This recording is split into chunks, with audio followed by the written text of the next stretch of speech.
Father, you're here not only in your capacity as priest of Holy Family, one of the more popular priests we've had here in my memory.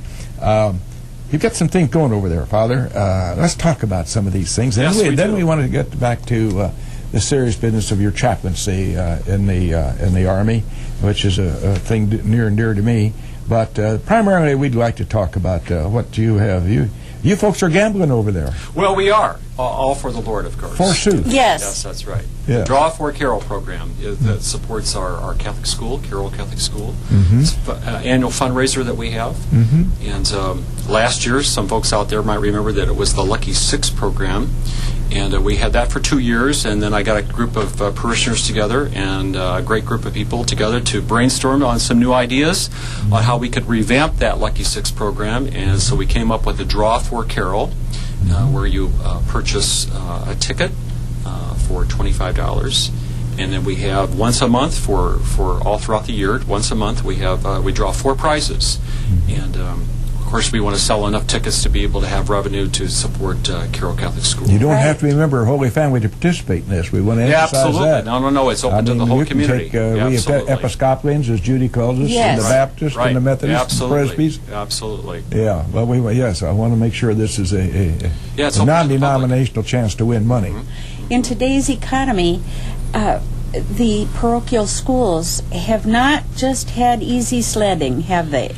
No. Any funding challenges have become significantly more challenging, if I might add, in the years that I have served the church as a priest.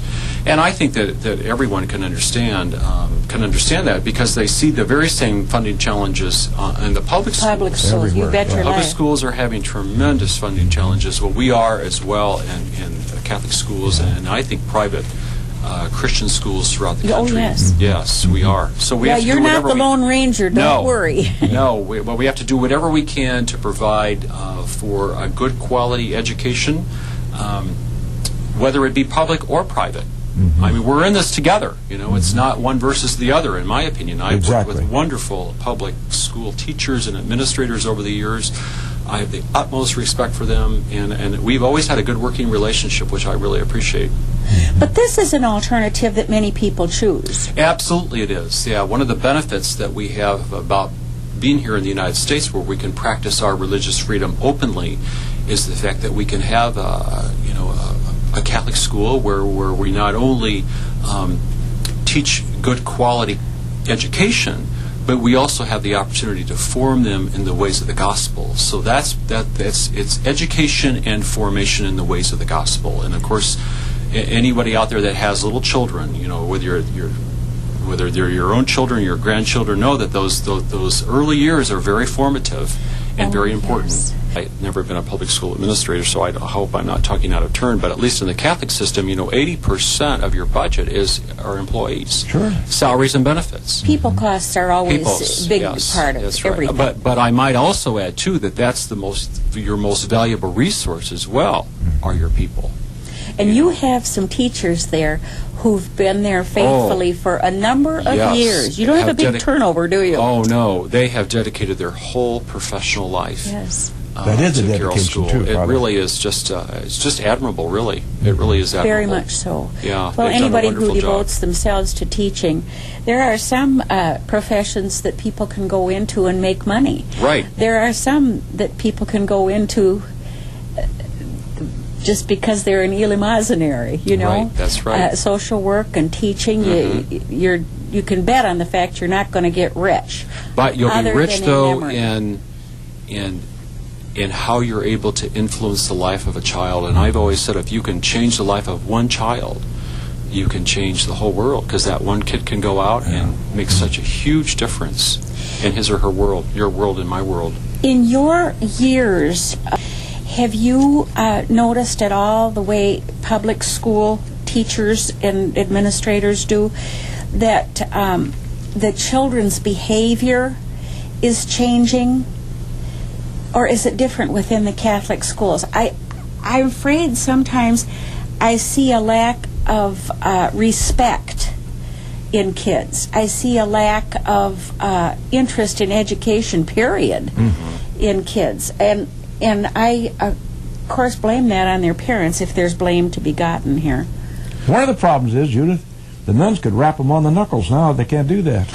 Yeah, Nor no, can those the days are teachers. over with. Yeah, Those days are unfortunately, over with. So, by the by. well, I think children learn what they live. You know, I mean, if a child lives respect at home and he or she is in an environment where education is respected and valued and whatnot, that's going to be a reflection of how they're going to live out their life when they're in the classroom. So I think children learn what they live. So much, I mean, no one has more influence over the life of a child than a parent and a grandparent. I say that all the time.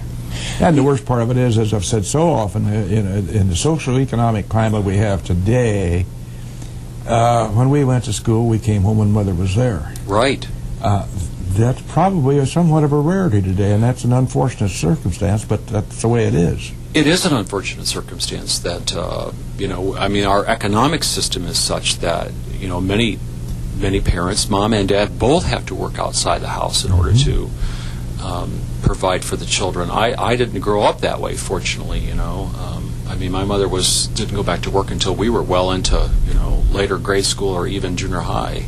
And those youngsters who have that advantage are indeed extremely lucky. They're blessed. They very really lucky. are blessed, yes. But circumstances today just dictate that both parents have to work.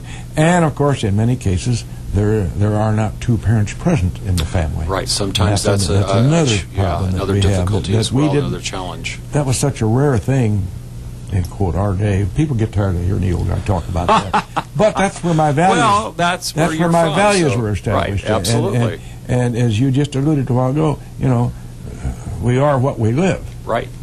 And youngsters that don't get a chance to live with that kind of a solid background are disadvantaged.